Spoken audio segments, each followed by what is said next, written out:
maganan nan yaushe aka kirkire ta bayan shekara 90 da rasuwar ma'aiki ta fito. Duk waɗanda su aka safarar magana a harshen su ba a haife su ba sanda annabi ya rasu. Kenan waye ya zo da katsaran magana? Ni yanzu da nake musu inkarin wannan kazamar magana, ko su da suka kirkire ta bayan wafatin ma'aiki da shekara 90?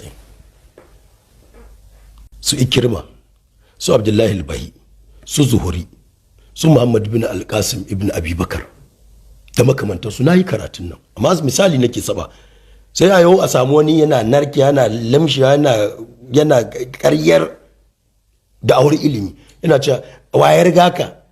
Ku dan cewa riga ku, domin mas'alar ta wannan abin da yanzu yake cikin littafin da nake musa shi daga baya aka kirkire shi. Ba wanda ya san jana'izar ma'aiki a wannan mummunan yanayi aka yi ta daga waɗanda aka yi jana'izar da su. Ashe maganar da yanzu nake faɗa, inda za mu zauna da su ruwa zai koma kwari, ita ce asalin addini. Wannan kuma gajeren takadiri ne na faɗa, haka duk sauran mas'alolin da na faɗa suke. Misali mas'alar jinyar ma'aiki, maganar yadda ya bar duniya, riwayoyin da suke cewa yana wayo, yana cewa mutuwa na da ciwo, mutuwa na da raɗaɗi, da sauran al'amura ƙazamai da duk na tauna su. Wanda in muka koma ainihin riwayoyin sai ya za mu samu waɗannan daga baya suka zo a bakin su kansu ma masu sukan ma'aikin Allah ɗin, masu faɗar wannan maganganun kansa ainihi ba sa faɗa, daga baya suka kirkira. A ƙarshe ne can da rigingimin yilafa suka yi tsamari, maganganun nan suka ta fitowa, amma a farko babu su. Wannan abin da nake faɗa shine asalin addinin.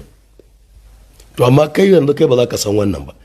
Shi yanzu wanda zai zo ziga kai ce kawai ana zagin sahabbai. Ma'anar zagin sahabbai fa shine waɗanda suka ruwaito maganganun nan na ce ban yadda da su ba, an kita ma'aiki kuma a waƙi ba a yi ba su faru ba. To amma ba zai ga maka me shi wanda nake musawa me ya ce ba zai faɗi ni me na ce ba, sai ya janye duk wannan, sai an zagi sahabi me aka ce, shine sai su yi tsit, saboda za a faɗi me suka ce me na ce.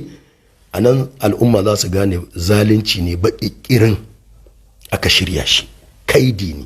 To don haka dai ba na son tsawaita maganganu, domin maudu'an nan sun fi guda 100,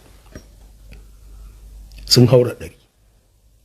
Na tauna su daki-daki a majalisai shekaru aru-aru ana ta yi, daga ciki har magana waɗannan hadisai da ake ta ƙuzin cewa yanzu kai ka gano kuskuren waɗannan hadisai, yanzu ne kai kaɗai ka fahimto. Jama'a ba yadda za a ku gane kullum da yake cikin magana nan sai idan ni da mai wannan magana mun yi fuska da fuska.